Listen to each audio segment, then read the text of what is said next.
Bonjour à tous, j'espère que vous allez bien aujourd'hui. Nouvelle vidéo en attaque sur les alts. J'en avais parlé lors de ma dernière vidéo. Il commençait à y avoir des signaux intéressants au niveau des altcoins. Je devais faire la vidéo un tout petit peu plus tôt. Je suis désolé pour ça. Pas mal de projets en cours, donc forcément le temps se fait rare. Donc là, je profite de ce magnifique samedi matin pour faire cette vidéo. Donc, on va parler principalement des alts. Je commencerai quand même par le Bitcoin pour faire rapidement une petite mise à jour, même s'il n'y a pas d'énormes changements par rapport à la vidéo que j'ai faite principalement sur le Bitcoin. Et ensuite, on attaquera principalement les alts. Je partagerai également les alts dans lesquels moi je me suis positionné et que j'ai partagé déjà en fait depuis plusieurs jours, voire semaines, dans ma communauté privée. Je vais vous montrer un petit peu ici où est-ce que je me suis positionné, sur quel niveau, pourquoi et quelles sont les alts que je surveille aujourd'hui et qui me semblent parmi les plus intéressantes pour jouer une continuation de rebond, voire une continuation haussière, en tout cas plutôt pas une continuation, pardon, une reprise haussière des alts qui sont pour la grande majorité qui étaient quand même dans des configurations plutôt mauvaises depuis un moment et qui retraçaient depuis quasiment le début de l'année. Voilà. Donc là, on commence à avoir des trucs qui sont intéressants, donc je pense que c'est important maintenant d'en parler. Avant de commencer, n'oubliez pas, pour recevoir mes lettres d'investissement, vous pouvez vous inscrire, c'est gratuit, le lien est en description. La prochaine sera envoyée d'ici à peu près 2 semaines parce que la dernière a été envoyée il n'y a pas très longtemps. Je partage quand même pas mal de choses en plus dans mes lettres, donc écoutez, n'hésitez pas, je partage également pas mal d'opportunités en plus que ce que je fais dans mes vidéos, donc n'hésitez pas à vous inscrire, c'est gratuit. Allez, on attaque, donc par rapport au Bitcoin déjà. Lors de ma dernière vidéo, voilà, le constat était plutôt, on va dire, haussier, dans le sens où, de mon point de vue, on est dans une structure haussière, on a un bull flag, donc c'est vraiment une structure de consolidation. Si on se met sur du weekly, c'est encore plus flagrant. Voilà, on a vraiment, après une très très belle impulsion haussière, on a cette stabilisation qui est formée par un petit canal baissier. Ce n'est absolument pas inquiétant, c'est une figure en général de continuation de tendance, c'est ce que j'avais expliqué dans ma dernière vidéo, qui a plus de chances d'être cassé par le haut que par le bas. En l'occurrence, tout n'est qu'histoire de probabilité. Je ne suis pas là pour me la jouer au devin. En fait, ceux qui jouent au devin sont des rigolos, je préfère le dire en fait, parce qu'on ne devine rien, d'accord, on n'est pas prophète, on ne voit pas l'avenir, on ne fait que jouer les probabilités. C'est tout ce qu'on fait quand on fait du trading. Et grosso modo, ce genre de figure, ben voilà, de manière statistique, ça a quand même plus de chances d'être cassé par le haut que par le bas. Sous-entendu, ça ne veut pas dire que ça va forcément casser par le haut. Et donc, que si ça casse par le bas, ben, j'espère que vous avez bien prévu un plan pour ça. Autre que juste prier que ça n'aille pas trop bas. Voilà. Donc, par rapport au Bitcoin, on est revenu taper sur le haut de notre canal. Et si on zoome un petit peu plus sur le 3D, on voit qu'on a parfaitement réintégré ce gros niveau ici, qui était extrêmement important de réintégrer. Et là, on vient tranquillement, déjà on a été capable de s'affranchir de ce top ici, là où ça commençait à sentir un petit peu mauvais sur des UT plus courtes, c'est qu'on commençait à avoir une structure baissière qui se mettait en place avec des tops, donc des sommets de plus en plus bas. Et pour le coup, pareil au niveau des creux. Donc ça, c'est dangereux parce que ça veut dire qu'on commence à rentrer dans une dynamique baissière, mais qui pour l'instant, en tout cas, est en train de complètement s'inverser. Déjà là, on l'a remarqué ici parce qu'on a quand même eu vraiment une zone de support qui a plutôt bien tenu et on a été capable de réintégrer cette zone-là qui était quand même assez importante. Maintenant, il y a quand même de fortes chances de revenir tester la zone qu'il y a ici. Le niveau des 69 000, entre les 70 et 69 000 $, je pense que c'est un niveau qu'on peut totalement venir retester. Ça ne veut pas pour autant dire qu'on va le casser tout de suite pour après repartir sur une grosse phase haussière. Il peut toujours y avoir un pullback. Les pullbacks d'expérience sont souvent attendus quand ils n'arrivent pas. C'est-à-dire qu'à chaque fois, quand on n'est pas suffisamment exposé, qu'on voit les marchés commencer à partir, on essaie toujours de se dire « oui, mais il y aura un pullback, donc je pourrais me positionner à ce moment-là ». D'expérience, c'est rarement ce que le marché nous donne. En fait, quand le marché est vraiment poussif et est vraiment prêt à partir, en général, il donne que très peu d'opportunités pour pouvoir vraiment se positionner. Donc, j'espère que vous êtes déjà bien exposé au marché parce que si le scénario se confirme par le haut, bah, pour le coup, ceux qui ne sont pas exposés, honnêtement, vous allez juste, encore une fois, malheureusement, courir après, parce que ce sera très compliqué pour se positionner. Donc moi, en tout cas, je suis déjà très très bien positionné au marché. Pas à 100%, mais en tout cas, on n'en est vraiment pas loin. Donc configuration qui, pour l'instant, de mon point de vue, a quand même beaucoup plus d'intérêt d'être joué à la hausse que de vouloir jouer éventuellement une zone de résistance qui va fortement renvoyer le prix par le bas et éventuellement répéter cette zone. Ça reste bien évidemment des scénarios qui sont possibles, mais de mon point de vue, ce n'est pas ce qu'il faut jouer. Voilà. Après, encore une fois, chacun fait ce qu'il veut. Moi, je gère mon pognon, vous gérez le vôtre. Et après, chacun est responsable uniquement de la gestion de son argent. Donc après, chacun fait ce qu'il veut. Je ne donne que mon avis par rapport à ça. Moi, j'en assumerai les conséquences au niveau de l'argent que je mets en jeu si jamais je viens à me tromper par rapport à ça. Mais chacun est libre de faire ce qu'il veut. Et voilà, en tout cas, c'est mon avis par rapport à ça. Maintenant, avis qui va bien évidemment évoluer si les choses se compliquent et qu'on commence à avoir des signaux qui deviennent un petit peu plus inquiétants. De mon point de vue, l'autre point positif, c'est qu'on commence à avoir de nouveau un retour au-dessus du RSI 50 et surtout, on a été capable de faire un sommet plus haut que le précédent. Donc le prochain pullback, s'il a lieu, encore une fois, ce n'est pas certain. En tout cas, je parle d'un vrai pullback. De mon point de vue, il faut vraiment que ça tienne sur le niveau ici. Franchement, si on va plus bas que ce niveau-là, même quand on revient chercher dans cette zone-là, c'est quand même assez moyen, même si ce niveau reste un gros niveau de support. Mais ça reste quand même assez dangereux. Parce que si jamais on revient ici et par contre qu'on vient breaker ce niveau, c'est tout de suite un retour ici et ici. Voilà. Donc, et là, on parle encore une fois d'une baisse qui peut aller très vite. Voilà, c'est par rapport à ici, on peut parler d'une baisse voilà, de 30 à 35%. Donc, ça peut quand même faire assez mal si on n'est pas préparé. Donc, voilà en tout cas un petit peu tous les différents, je pense, scénarios auxquels il faut faire attention. De mon point de vue, il ne faut jamais mettre de côté vraiment les scénarios plus baissiers, mais il faut avoir un biais. Il faut avoir un biais pour être capable de correctement investir.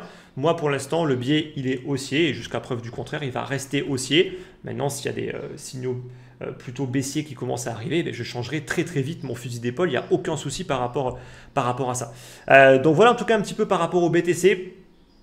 Ça va de soi que ce qu'il nous faut, donc, c'est rester au-dessus de cette zone, rester au-dessus du RSI 50. Et si on arrive à stabiliser au-dessus, on aura quand même une très bonne configuration pour ensuite jouer le breakout et ensuite une véritable impulsion haussière. Pour l'instant, tout ce qu'on a, c'est uniquement des mouvements de court terme. Ce n'est pas réellement des gros mouvements comme ce qu'on a pu avoir ici, voire ici. Voilà. Là, pour l'instant, c'est juste des petits rebonds de 15 à 20%, ce qui n'est pas non plus énorme pour le Bitcoin. Donc, il n'y a pas non plus de quoi sauter au plafond pour le moment. Mais en tout cas, les choses commencent à être assez intéressantes. Et puis, on espère également, après des mois et des mois de consolidation durant laquelle le marché n'a pas fait grand-chose, on espère bien évidemment un petit peu de mouvement, ce qui nous permettra de pouvoir un petit peu de nouveau être actif dans ce marché. Parce que franchement, c'est vrai qu'on s'est un petit peu embêté là, durant toute cette période-là, parce que il fallait rien faire. Il fallait littéralement rien faire, ou en tout cas limiter au maximum ces interactions. Maintenant, on va parler des alts. Avant que je parle des alts, il faut que les choses soient bien claires par rapport à ça, parce que ça fait des mois que j'indique que les alts ne sont pas intéressantes. Et donc, bien évidemment, à un moment donné, elles deviennent intéressantes. Il faut avoir cette capacité à pouvoir rapidement changer de biais. Moi, j'ai gardé un biais baissier quasiment durant toute l'année sur les alts, où il y a eu un petit peu, il y a eu une petite phase haussière en début d'année avec l'effet ETF, mais sinon, grosso modo, les alts, franchement, n'ont pas donné réellement de signaux réellement intéressants. Et c'est important en fait de comprendre que pour moi, les alts, c'est uniquement du bonus. C'est-à-dire que le Bitcoin, de mon point de vue, c'est le seul actif envers lequel j'ai confiance sur du très long terme. Ça veut dire que si demain on me dit ok, il faut que tu places ton argent pour les 5 voire les 10 prochaines années, le seul dans lequel je place de manière vraiment serein mon argent, ce sera que le Bitcoin. Ce ne sera pas les autres. Ce sera que BTC. Voilà. Ça, c'est la première des choses. Et c'est ma manière de faire. Après, si vous n'êtes pas d'accord avec ça, forcément, en fait, toute la suite de mon raisonnement ne tiendra pas pour vous. Et après, encore une fois, chacun fait ce qu'il veut. Pour moi, l'objectif, c'est d'utiliser les altcoins qui sont plus risqués pour avoir une meilleure performance que le Bitcoin. Si jamais je prends plus de risques pour avoir une performance qui est égale, voire inférieure, ça n'a aucun sens pour moi. Vraiment, ça n'a strictement aucun sens. Les altcoins ne sont intéressantes que pendant de courtes périodes de temps. Et ça, c'est tout le track record qu'on a maintenant depuis le début de ce marché qui nous le prouve. Les phases haussières sur les altcoins par rapport au Bitcoin, elles ne durent jamais très longtemps. Ça dure quelques semaines, quelques mois tout au plus. Donc ça, il faut également en avoir conscience. Et c'est pour cette raison-là principale que moi, de mon point de vue, il n'y a aucun intérêt à holder des altcoins sur du très long terme. Parce que en fait, pour moi, elles sont tellement cycliques qu'on va systématiquement faire du yo-yo alors qu'il y aurait beaucoup mieux à faire. Ensuite, ne jamais hold des altcoins, sauf si vous avez des réelles raisons fondamentales pour le faire, ce qui de mon point de vue n'est pas à la portée de la plupart des gens. Voilà.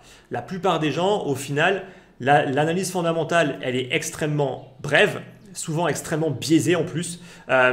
Et quand je dis que, bien évidemment, qu'on peut quand même holder des alts, c'est parce qu'il y a par exemple des fonds qui, eux, voilà, ils ont une approche qui est complètement différente, qui vont être capables d'accepter la volatilité, qui vont rentrer dans des projets quand même à des prix qui sont le plus intéressants possible, loin de rentrer sur des tops de marché, et qui vont être capables de conserver des projets sur une période de 10 ans, c'est en général le temps pour un fonds, pour des raisons purement fondamentales. Mais ils connaissent le projet, ils connaissent l'équipe, ils ont énormément de réseaux pour être quand même assez en confiance par rapport au projet. Après, il y a des VCs qui vont investir dans un peu tout et n'importe quoi, je vous l'accorde, et en partant du principe qu'ils auront quand même quelques projets qui vont réussir. Certes, répliquer ça à l'échelle d'un particulier, de mon point de vue, c'est de l'ordre de quasiment de l'impossible. Voilà. Parce que vous n'aurez ni les compétences, ni le réseau, ni le capital pour pouvoir correctement le faire, comme essaient de le faire les fonds. Et honnêtement, dans les fonds déjà, il n'y en a pas beaucoup qui vont être capables de délivrer vraiment du rendement. Voilà. Donc c'est pour ça que je ne vais pas dire qu'il ne faut surtout pas holder les alts, loin de là. Mais de mon point de vue, dans la plupart des cas, ce n'est pas ce qu'il faudrait faire. Voilà. Ensuite, les alts, il y a juste un mot d'ordre. Vendre. Vendre et encore vendre. Il faut apprendre à les vendre. Si jamais vous tombez dans le piège que je vois très souvent des fanatiques, des personnes qui ont un biais énorme sur certains projets et qui vont jamais les vendre et qui malheureusement vont juste les voir monter puis redescendre, pour moi, il ne faut jamais tomber dans ce piège-là. Il faut vendre ces alts sans aucun scrupule. On est sur des marchés qui sont hyper cycliques. Vous n'avez aucun intérêt de subir les phases baissières. Donc, apprendre à vendre, pour moi, c'est vraiment la chose la plus importante. Ensuite, certaines altcoins vont exploser, tandis que d'autres ne vont rien faire. Ne cherchez pas ni de raison, ne cherchez pas de la rationalité dans un marché qui est très souvent irrationnel. Il y aura des gros shitcoins qui vont prendre des grosses phases haussières et qui vont délivrer beaucoup de valeur à leurs investisseurs et ceux qui les tradent. Il y a des projets qui vont s'apparenter peut-être pour certains à avoir un fondamental de malade qui ne vont jamais rien faire. La question est de savoir, vous êtes là pourquoi? Si vous êtes là pour gagner de l'argent, le fondamental, il passe après. Ce qui vous intéresse le plus, c'est de savoir quels sont les projets qui vont délivrer du momentum, quels sont les projets qui vont performer et s'exposer sur ces projets-là. Si pour ça, il faut s'exposer sur du BOM, sur du WIF, du Dogecoin et des projets en fait qui ne servent littéralement à rien d'un point de vue fondamental, faites-le. Si par contre vous êtes là en mode, moi je veux investir dans les projets qui vont vraiment apporter quelque chose à l'écosystème, qui vont être capables de disrupter peut-être certains services ou certains secteurs ou tout ce que vous voulez, dans ce cas-là, en fait, vous n'avez aucun intérêt à gagner de l'argent à court terme. Ça, il faut vraiment en avoir conscience parce qu'il y a une décorrélation totale entre ce que fera le token et ce que fait le projet. Voilà. Et c'est extrêmement rare, vraiment extrêmement rare, quand le fondamental est parfaitement lié à l'évolution et la prise de valeur du token. Donc ça, il faut également en avoir conscience et il ne faut certainement pas non plus se dire « oui, mais c'est pas grave si tout le reste du marché est en train d'exploser, moi j'ai mon bag qui n'explose pas » et se dire « ouais, mais c'est pas grave parce que moi j'ai investi dans des bons projets qui ont des bons fondamentaux, donc je suis serein sur le fait qu'il y aura un rattrapage ». Ça ne marche pas. Je suis désolé, ça ne fonctionne pas. Ça veut dire que vous n'avez absolument pas adopté la bonne stratégie. Si vous voulez gagner de l'argent, exposez-vous aux projets qui sont dans un fort momentum, qui drive de l'intérêt et qui performent. Voilà. Ceux qui se positionnent sur des projets qui font rien et qui partent du principe que vu qu'il y a un bon fondamental, ils vont forcément se réveiller à un moment ou à un autre, en fait, vous ne faites pas ce qu'il faut. Voilà, vous ne faites vraiment pas ce qu'il faut parce que vous essayez d'anticiper un mouvement qui peut-être ne se produira jamais, alors qu'il vaut mieux assurer en se positionnant sur les cryptos qui sont déjà dans une dynamique haussière. Donc ça également, c'est vraiment important. C'est ce que moi je fais aujourd'hui. Je m'expose sur les projets qui sont dans des bonnes configurations. Je ne cherche pas absolument à acheter un point bas sur un truc qui pour l'instant ne fait rien pour me lever un matin avec une grosse bougie verte en me disant tiens j'ai eu raison. Non, ça je m'en fous complètement. Moi le seul truc qui m'intéresse c'est au final de performer. Et pour performer, de mon point de vue, la chose la plus intelligente c'est se positionner sur les projets qui sont déjà dans un beau momentum, qui sont déjà dans une configuration haussière, le faire avec une stratégie. Je ne vous parle pas en fait d'acheter bien évidemment un projet qui a fait un x50 et de se dire que ça va encore refaire un x50. Loin de là, ce n'est absolument pas ce que je dis. Je dis juste qu'il y a des projets qui sont dans des bonnes configurations, d'autres qui sont dans des configurations vraiment qui sont catastrophiques. De mon point de vue, il faut uniquement se focus sur les projets qui sont intéressants aujourd'hui et mettre tous les autres de côté. On les fout à la poubelle, ils ne sont pas intéressants. Si demain ils se réveillent, éventuellement les prendre pour s'en réintéresser. Mais sinon, honnêtement, on s'en fiche complètement. Voilà, encore une fois, pour faire ça, il faut avoir aucun biais psychologique.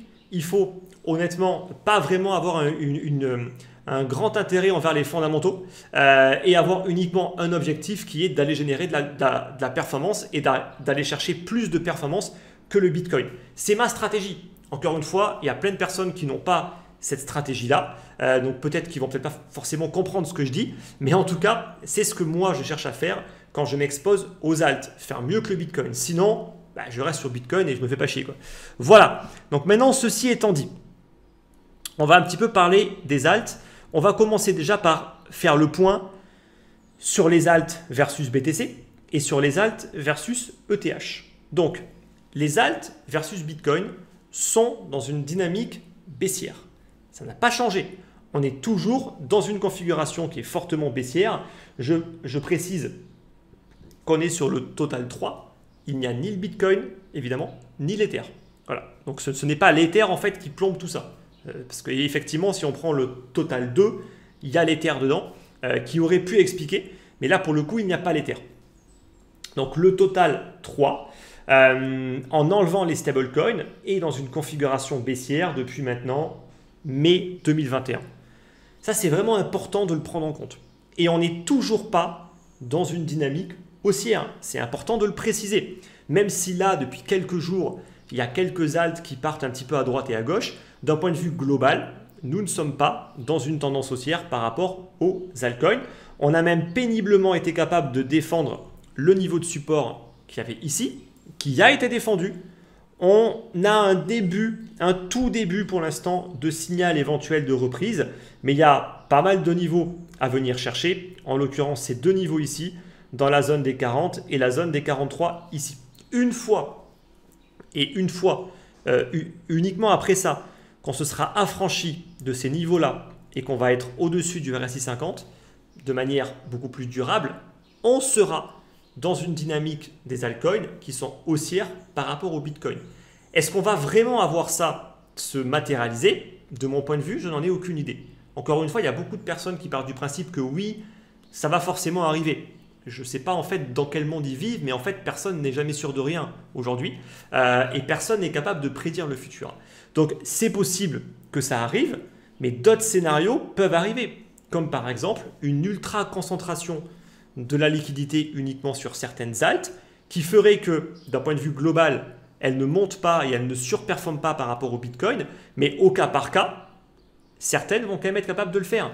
Qu'est-ce qui nous dit en fait que dans les prochaines années, toutes les majors dans le top 50 qui aujourd'hui font qu'au niveau de ce graphique-là, ça reste plutôt baissier, qu'est-ce qui vous dit en fait que celles-là vont être capables de repartir un jour dans une phase de surperformance? Ça se trouve, ce seront toutes les nouvelles, les nouvelles cryptos qui vont être capables de générer de la surperformance, là où toutes les anciennes vont absolument échouer là-dedans.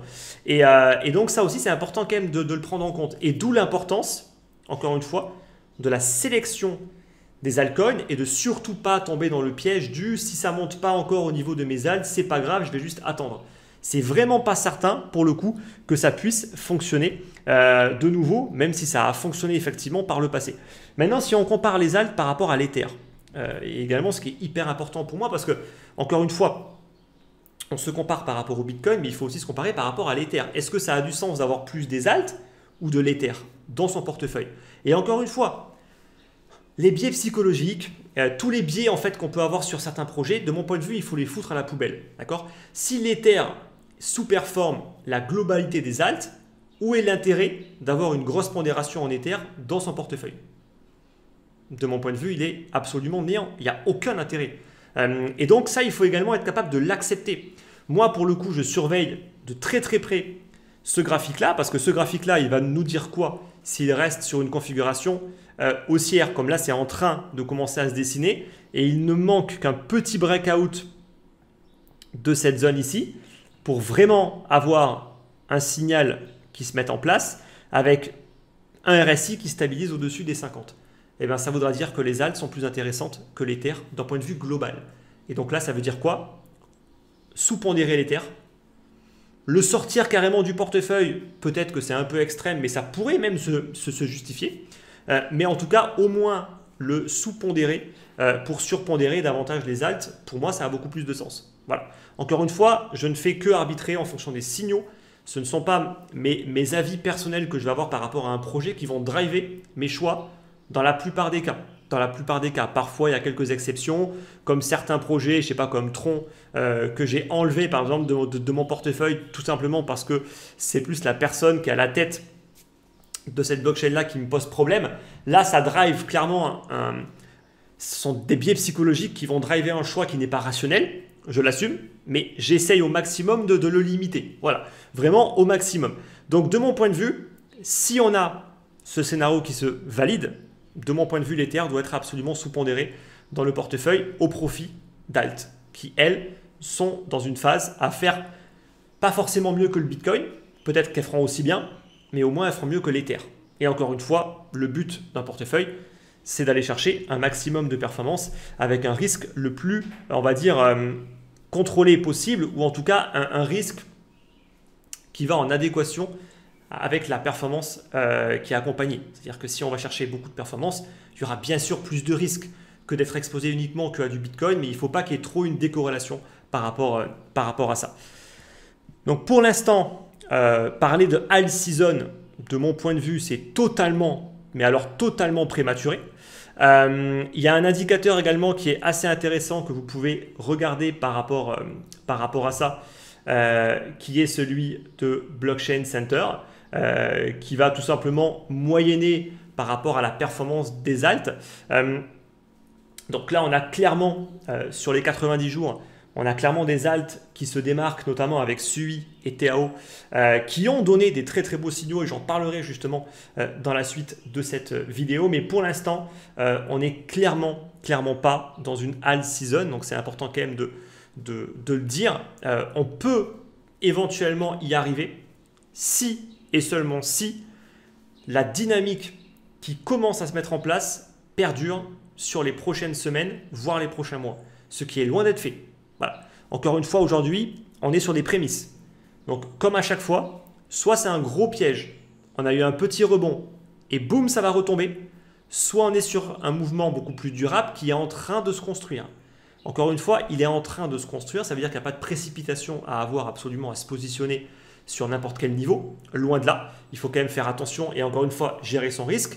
Et on aura confirmation que dans plusieurs semaines par rapport à ça. Donc bien évidemment qu'il faut quand même prendre du risque à un moment et s'y exposer si on veut jouer ce scénario-là, bien entendu. Maintenant, on va regarder un petit peu plus au cas par cas les alts, et notamment les alts que moi j'ai isolés. Alors déjà, je vais vous partager les 5 alts. Moi, je me suis fait un petit portefeuille. En fait, il faut savoir que moi, j'ai déjà une stratégie qui est basée sur un indice qui est déjà exposé aux alts. Mais je me suis fait un petit bag de portefeuille un petit peu plus spéculatif, sur lequel je vais accepter beaucoup plus de drawdown et qui a pour vocation à uniquement exister tant que les alts sont dans une tendance haussière. Voilà. Ça veut dire que j'accepte quand même de la volatilité sur ce portefeuille-là. Je vais uniquement sortir quand j'estimerai, avant les signaux, qu'on est tout simplement sur un probable top de marché par rapport aux altcoins et que c'est plus intéressant que je reparte sur du BTC. Donc, sur ce portefeuille-là, j'ai 5 alts qui ont été choisis pour plein de raisons, mais la principale raison, c'est qu'elles sont toutes dans des dynamiques haussières. Je ne cherche pas, encore une fois, à anticiper pour satisfaire mon ego ou je ne sais quoi. Je me positionne en fait sur celles qui ont le plus de chances de performer. Voilà. Et donc la première, c'est AV. Donc AV, c'est une que je surveille depuis un bon petit moment, qui a très très bien tenu là où les alts, la plupart des alts, elles ont énormément souffert. Déjà, celle-là, elle a fait preuve de résilience et c'est pour ça que je l'avais mise de côté et que je l'ai mise en surveillance. Elle nous a fait un beau break de ce niveau ici, où là, j'avais clairement une alerte, mais j'ai franchement pas pris le break qui a eu lieu. Donc, c'était grosso modo, on était mi-août. Je l'ai clairement pas pris, par contre, je l'ai pris sur le pullback. Voilà. Le pullback, là, honnêtement, on était effectivement sur une configuration qui était assez intéressante. Et donc, c'est là, pour le coup, où je me suis positionné. Globalement, je me suis positionné depuis le début du mois de septembre, où j'ai commencé à avoir des signaux plutôt intéressants par rapport aux alts. Avant septembre, honnêtement, c'était encore beaucoup trop tôt. Il n'y avait vraiment pas grand-chose, pour le coup, de vraiment intéressant. Les signaux ont vraiment commencé à se matérialiser à partir du début du mois. Voilà, et c'est là où, pour le coup, j'ai commencé à tranquillement m'exposer. Donc, AV, c'est une valeur sûre. Je ne vais pas du tout avoir une attente de performance de malade sur ce genre de projet. Voilà. Déjà, si on fait un x2, ce sera très très bien, honnêtement. C'est un peu la valeur sûre du portefeuille. Voilà, grosso modo. Ensuite, la deuxième, donc c'est SUI.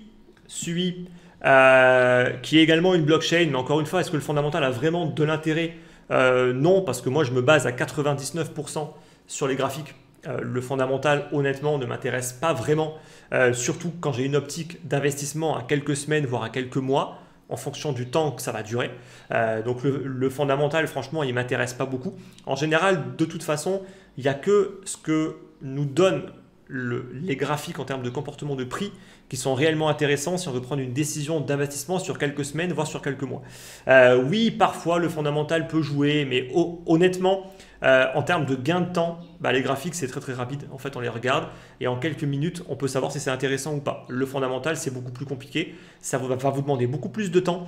Et moi, le temps, il est compté. Donc, pour le coup, c'est pour ça que j'ai clairement choisi de mettre de côté le fondamental. Encore une fois, je ne cherche pas à satisfaire un ego, de me dire ouais, j'ai creusé un projet durant des jours et des jours, au final j'ai eu raison, il a explosé. Moi je m'en contrefous, mais vraiment, mais je m'en fiche, mais complètement. Moi au final, si je vais juste passer une minute sur un projet et que j'ai réussi à faire un bon coup dessus, je suis bien plus satisfait en fait de ça que d'y avoir passé des journées entières. Voilà. Après encore une fois, chacun fait ce qu'il veut.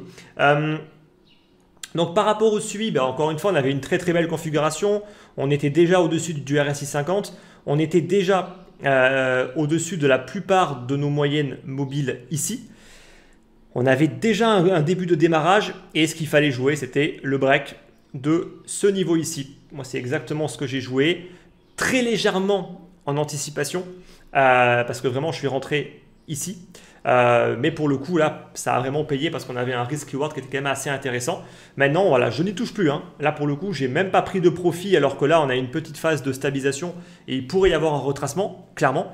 Mais ça ne rentre pas du tout dans le cadre de la stratégie que j'applique sur ce portefeuille-là. C'est un portefeuille spéculatif sur lequel j'accepte pas mal de drawdown, mais je veux rester exposé tant qu'il y a une dynamique sur les alts qui est intéressante. Voilà. Mais sans, si ça s'essouffle, dès maintenant, je vous dis tout de suite, je n'aurais pas gagné grand-chose. Mais ce n'est pas le but. Encore une fois, pour ça, moi, j'ai une stratégie active sur laquelle je vais beaucoup plus prendre des profits. Là, c'est beaucoup plus spéculatif. C'est vraiment pour aller chercher des performances qui sont beaucoup plus importantes que ce que je fais en temps normal. Là, c'est vraiment aller chercher des multiples de 2, de 3, de 4. Et de mon point de vue, pour aller chercher ça, il faut plutôt adopter une stratégie comme ça. Là, sur SUI, on est quasiment sur un 80% de perf. Ouais, vu que c'est monté à 1,80, j'aurais pu encaisser, mais ce n'est pas du tout l'objectif. Le but, c'est d'aller chercher des performances qui sont bien plus élevées parce que j'estime qu'avec les corrections qu'il y a eu et la configuration actuelle du Bitcoin, ça peut clairement être intéressant d'aller chercher beaucoup plus haut. Voilà. Sans être non plus dans des excès de mon point de vue. Et encore une fois, celui est un projet qui n'a jamais connu de vraie phase haussière. Et ça m'intéresse. Et c'est pour ça que c'est très souvent des nouveaux projets que je vais aller chercher. Parce que là, il suffirait qu'il y ait un break de la zone des 2 pour partir en price discovery. Et après, c'est un projet qui peut monter à 2, 3, 4, 5 dollars. En fait, j'en ai aucune idée. Je ne ferai aucune prédiction parce que je m'en contrefiche en fait de faire ça parce que ça ne sert à rien. Mais la seule chose qui m'intéresse à moi est de savoir que c'est un projet qui peut performer, c'est un projet qui peut générer de gros multiples et donc je m'y expose. Point barre. Ensuite, il y a un autre projet. Donc là, c'est plus pour jouer la narrative IA entre guillemets, même si je pense que fondamentalement c'est que du bullshit, mais c'est pas grave. Encore une fois, ça marche. Ça marche parce que au niveau des graphes, ça peut être intéressant de s'exposer à ce genre de configuration-là. Donc, je ne cherche pas, encore une fois, de logique, même si je sais que, in fine, c'est pas parce qu'ils ont point IA à la fin de leur projet, en fait, qu'ils font de l'IA et qu'ils vont changer quoi que ce soit dans le secteur des IA, loin de là, mais ça fonctionne. Donc, encore une fois, je ne cherche pas à comprendre pourquoi, je m'y expose parce que ça fonctionne. Et tant que ça va fonctionner, de mon point de vue, il faut s'y exposer. Donc là, pour le coup, pour l'instant, l'entrée, elle est à peu près sur une configuration similaire, mais je suis rentré légèrement en anticipation parce que je n'avais pas encore tous mes signaux, on n'était pas encore au-dessus des différentes moyennes mobiles. Là, pour l'instant, maintenant, ce qu'il nous faut, c'est vraiment une stabilisation et un prix qui va rester au-dessus de cette zone ici. Voilà, donc on peut avoir des pullbacks, on peut venir rechercher des niveaux de support dans cette zone-là, mais pour moi, il faut par contre qu'on arrive à tenir ces niveaux. Si on vient réintégrer sous cette zone ici, là, sous cette zone ici, si en fait le prix, il vient réintégrer cette zone, là, c'est game over. C'est game over, et là, pour le coup, ça invalide complètement le scénario d'une reprise haussière. Donc, c'est ça qu'il faut être capable de surveiller. De mon point de vue, si on veut correctement s'exposer aux alts, il faut prendre le risque de le faire sur les premiers signaux. Mais maintenant, il y a toujours une part, bien évidemment, de risque. En fait, ces premiers signaux ne soient qu'un piège et que ça retombe. De mon point de vue, si on attend trop de signaux, on va se positionner trop tard. Voilà. Et les alts, ça pardonne pas. Parfois, ça part très, très fort. Et encore une fois, le plus important, c'est la gestion du risque. De mon point de vue, c'est plus important de se positionner sur les premiers signaux que de vouloir attendre trop de confirmation. Phantom également, qui était quand même dans une belle configuration de la même manière. Toujours pareil, au-dessus du RSI 50, au-dessus de toutes les moyennes mobiles, avec une configuration intéressante. Et là, surtout, bon, ça, on le voit partout, hein, mais grosso modo, on a une sorte d'épaule, tête-épaule. Alors, je ne suis pas un grand fan de ce type de configuration technique, mais là, on le voit, c'est assez flagrant. Là, vous le voyez. Donc, c'est caractérisé, en fait, surtout par un gros support. Ça veut dire qu'on a vraiment ici une première zone de support. On vient faire un excès baissier ici. Ça rebondit rapidement. On vient retester cette zone ici. Et après, on a ici une ligne de coup qui correspond à une grosse zone de résistance. Et là, en plus, qui était en plus caractérisée par quasiment toutes les moyennes mobiles qui convergeaient ici. Et là, boum, le break. Là, le signal est quand même assez propre. On n'a pas eu une très très forte impulsion pour l'instant. Mais encore une fois, on avait une configuration plutôt propre. Ça, c'est une configuration qu'on retrouve sur une multitude d'alt. Après, il faut faire des choix. On ne peut pas être exposé partout. Mais ce n'est pas uniquement sur Phantom, loin de là, on la retrouve sur énormément d'altcoins différentes. Et c'est là, quand on a commencé à former un truc comme ça, que vraiment beaucoup, je pense, et je ne suis pas le seul, ont vu des configurations sur les alts qui commençaient vraiment à redevenir intéressantes. En vrai, s'il n'y avait pas eu ça, on serait toujours, de mon point de vue, dans une configuration plutôt mauvaise. Et jusqu'à présent, on n'a pas eu de configuration aussi intéressante depuis que les alts sont dans une configuration baissière et depuis qu'elles ont fait un top de marché. Bien évidemment, en mars, c'est là où il y a eu la petite vague de folie par rapport aux ETF. Et ensuite, donc la dernière, c'est TAO, plus spéculative. TAO sur laquelle je suis rentré sur le début du breakout. Magnifique, pour le coup, magnifique configuration. Si on va plutôt sur une autre plateforme pour avoir un peu plus de track record. On avait en plus de ça une magnifique droite de tendance ici. On avait ce canal qui tenait vraiment plutôt bien, qui avait été testé pour le coup à 3 reprises. Et là, honnêtement, on a vraiment eu... En fait, j'ai envie de dire, on a quasiment un cas d'école. C'est-à-dire que là, déjà, ici, on arrivait à stabiliser au-dessus du RSI 50. On avait été défendu par l'ensemble de nos moyennes mobiles ici. Il ne restait plus que le MA 200 à venir péter, qui était exactement sur le même niveau que cette droite de tendance. Donc là, le signal, il était mais clair, vraiment extrêmement clair. Alors, il fallait le prendre encore une fois. Bien sûr que si on rentre là, et qu'on fout un stop ici, bon, pour moi, ce n'est pas l'idéal, hein, mettre un stop à 25% du prix. Et c'est pour ça que moi, je n'ai pas eu du tout une stratégie comme ça sur les alts. Je pars du principe que c'est trop volatile. Alors, c'est jouable sur des UT qui sont beaucoup plus courtes, clairement. Mais dès qu'on se met sur du daily, voire du 3D, honnêtement, pour moi, il faut plus adopter une stratégie beaucoup plus de type swing et accepter qu'il peut y avoir de la volatilité sur le portefeuille. Voilà. Encore une fois, c'est une stratégie différente de ce que vont faire les traders qui, eux, vont être sur des UT qui sont beaucoup plus courtes, qui vont être sur du 4 heures. Et là, sur du 4 heures, on avait un signal. Voilà. Là, pour le coup, le break, le stop placé ici, sous le creux. Là, on joue le break, on se positionne ici. Franchement, il n'était pas compliqué. Hein. Honnêtement, il n'était pas compliqué. En tout cas, d'un point de vue graphique, c'est relativement propre. Franchement, c'est hyper propre. Voilà. Donc, il y avait plein de signaux. Et ça veut dire que gagner de l'argent sur cette phase haussière, ce n'était pas la chose la plus compliquée à faire. Loin de là. Mais en général, ce n'est pas ça qui est compliqué dans les marchés. Ce qui est compliqué maintenant, c'est de... Alors, les traders, eux, là, ils vont faire quoi? Normalement, ils ont déjà encaissé. Hein. Enfin, là, ils ont déjà encaissé plusieurs fois. Leur trade est sécurisé et ils vont chercher d'autres opportunités. Plein vont pas faire ça. Plein vont probablement essayer de se dire « Ok, là, on est peut-être sur un top de marché, donc je vais sortir. On va attendre un pullback. » Voilà. Pullback qui n'aura peut-être jamais lieu. Voilà. Et si jamais ça repart à la hausse, malheureusement, je sais qu'il y en a beaucoup qui vont essayer de se repositionner. Donc, ils vont re-rentrer un petit peu plus haut. Et si c'est un faux signal, boum, ils vont se faire massacrer. Donc, pour moi, en fait, il n'y a pas 10 000 stratégies à adopter. Soit on fait du trading. Normalement, un trader aurait déjà dû prendre des profits, sécuriser sa position, au moins être à break-even au minimum. Voilà. Au moins être à break-even pour se dire, OK, on veut jouer une continuation haussière puissante, et on sécurise au moins sa position, comme ça au moins on ne prend pas de perte.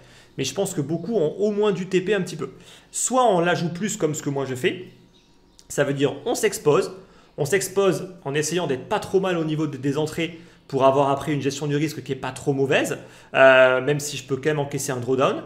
Et par contre, je reste exposé, même s'il y a des phases de retracement, je ne vais pas essayer en fait de timer le marché, à essayer en fait de sortir sur un potentiel top pour me repositionner plus bas parce que je ne supporte pas la volatilité. Ça pour moi c'est une énorme erreur. Et donc là, voilà, je reste exposé tant que d'un point de vue global au niveau du marché, on est sur une configuration plutôt poussive au niveau des altcoins.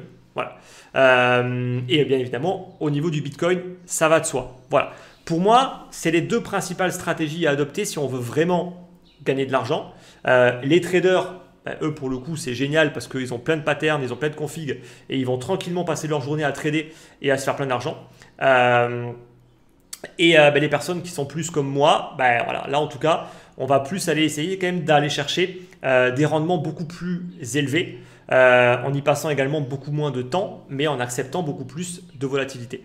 Mais je pense qu'il ne faut pas honnêtement essayer de s'improviser, surtout à essayer de choper les tops de marché, à se dire attention, là ça commence maintenant à ralentir, là on est en train de former un top, donc on va probablement retracer, donc je vais sortir maintenant pour me repositionner ici et ici. Ça c'est uniquement dans la théorie. Dans la pratique et dans les mouvements très impulsifs, les retracements, ils sont très compliqués. Et être capable de vraiment choper un top de marché, c'est également assez compliqué. Voilà. Peut-être que certains y arrivent. Si c'est le cas, tant mieux pour vous. Mais moi, en tout cas, voilà, ce n'est pas franchement la stratégie que j'applique. Donc, voilà un petit peu les 5 alts que j'ai. Il y en a pas mal d'autres qui sont dans des bonnes configurations. Il y a le projet notamment Celestia de l'écosystème de Atom qui commence à être également assez intéressant. Il y a encore un peu de travail, mais on a un support vraiment qui était pas mal ici. Là, on a eu un bel excès un magnifique piège. Mais on a eu, ici, je pense qu'on a dû avoir un gros squeeze. Hein. Je pense qu'on a eu un gros squeeze parce qu'il y avait beaucoup de shorts. Et là, on le voit sur des mouvements comme ça qui sont aussi impulsifs. Là, c'est vraiment les shorts qui, au final, se font dégager. On a réintégré cette première zone qui était vraiment l'une des premières étapes. Maintenant, la deuxième étape pour vraiment avoir un token qui repart sur une tendance haussière, c'est être capable de stabiliser maintenant entre ici et ici, et après faire le break de cette zone-là. Voilà, en breakant la moyenne mobile, le MA 200. Voilà. Donc on n'y est pas encore. Il n'y a pas encore le signal de mon point de vue, mais par contre, c'est assez prometteur. Clairement, c'est assez prometteur. Dans les autres projets intéressants, il y a Pendle. Voilà, encore une fois, il y en a énormément qui ont des configurations plus ou moins similaires. Après, c'est un choix, il faut choisir. Mais pareil, là, on avait une magnifique zone de résistance. On est venu la chercher une première fois, petit pullback. Et là, maintenant, on vient. Alors, on avait ici les moyennes mobiles qui sont venus nous bloquer un petit peu. Et après, boum, on l'a pété. Donc là, pour l'instant, encore une fois, tant qu'on arrive à tenir, faire un petit peu moins gros, cette zone ici, en support, pour moi, on a tout pour construire un début de tendance haussière. Ensuite, on a quoi d'autre? Quasiment similaire, on a le projet Arkham par rapport à la traçabilité des adresses pour être capable d'identifier un petit peu tous les mouvements sur la blockchain. Donc pareil, je trouve qu'il y a une configuration technique qui est vraiment pas mal.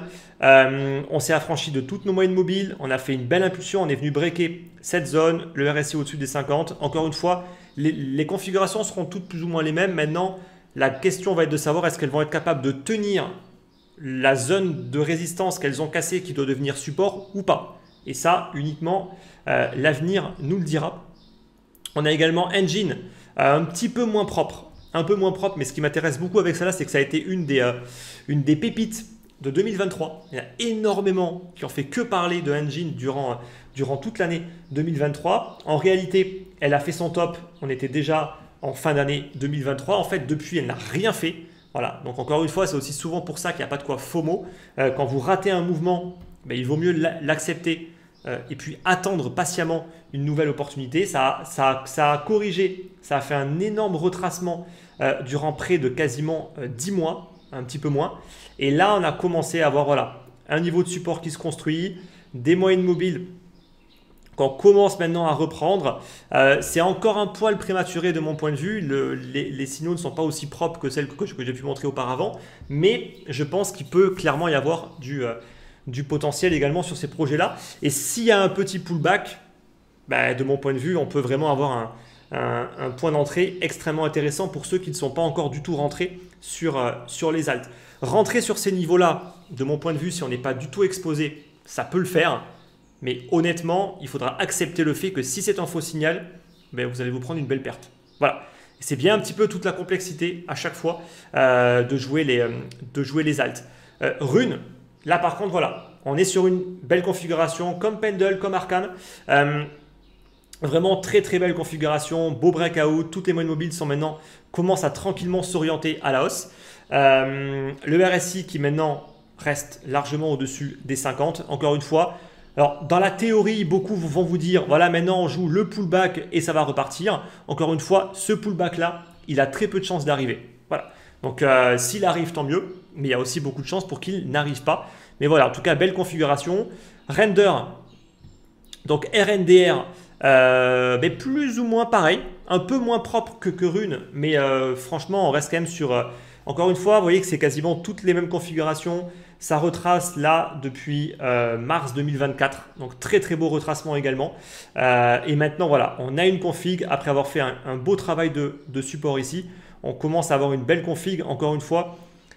Là, c'est encore un tout petit peu plus brouillon pour l'instant parce qu'on n'est pas très très loin de nos moyennes mobiles, donc il faut quand même faire attention. Mais en tout cas, voilà, si on arrive à s'affranchir vraiment de cette zone-là, là, ça peut être vraiment, vraiment pas mal. On a également Sei qui, elle, voilà, là, c'est un beau signal avec une belle impulsion. Vous voyez, première impulsion, on vient breaker ce niveau, on stop sur le MA200, petit pullback, et là, boum, ça part. Celle-là, moi, je l'avais en surveillance. Mais je ne suis pas rentré dessus parce que j'avais déjà choisi mes 5. Dommage, parce qu'au final, elle a mieux performé que certaines que j'ai pu choisir, comme Phantom par exemple. Mais bon, c'est aussi le jeu. En fait, on fait des choix.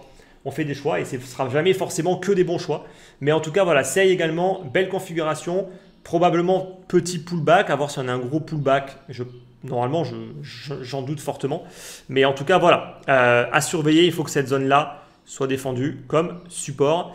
Et autre projet également, NIR également, qui est pas mal du tout. NIR qui a eu, je trouve, une belle configuration en 2023, qui a plutôt bien performé. C'est un projet qui n'a jamais vraiment eu de tendance haussière. Je me rappelle avoir investi en plus moi dans l'ICO de NIR. Mais en fait,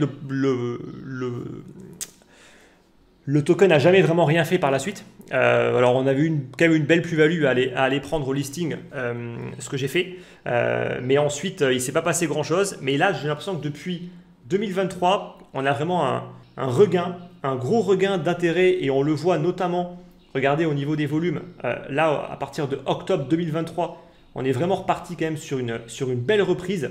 Et si je dézoome un petit peu plus, ce qui est également assez intéressant avec le NIR, c'est qu'il a jamais vraiment connu non plus lui de vraie phase haussière. Même s'il a connu la phase de bull market de 2021, en fait, il n'a jamais vraiment été capable de décoller. Ce qui a toujours été aussi une déception pour moi qui avait investi dans l'ICO. J'avais un peu plus d'espoir en termes de rendement. Il y a eu un petit rendement, mais rien de fou non plus qui a été cherché, en tout cas en termes de perf par rapport à ce projet. Mais là, vous voyez qu'on a quand même une belle config, même en 3D, on a quand même une belle config. Encore une fois, il va falloir tenir maintenant ce niveau et pas tout retracer, sinon c'est game over. Mais en tout cas, pour l'instant, on a vraiment un beau début de démarrage. Voilà, bien évidemment, là j'ai filtré les alts. J'ai filtré les alts qui sont pour moi parmi les meilleurs. Il y en a bien évidemment d'autres, même parmi des capitalisations qui sont un petit peu plus faibles, qui sont également intéressantes. Bien évidemment que je n'ai pas pu faire le tour de toutes les alts.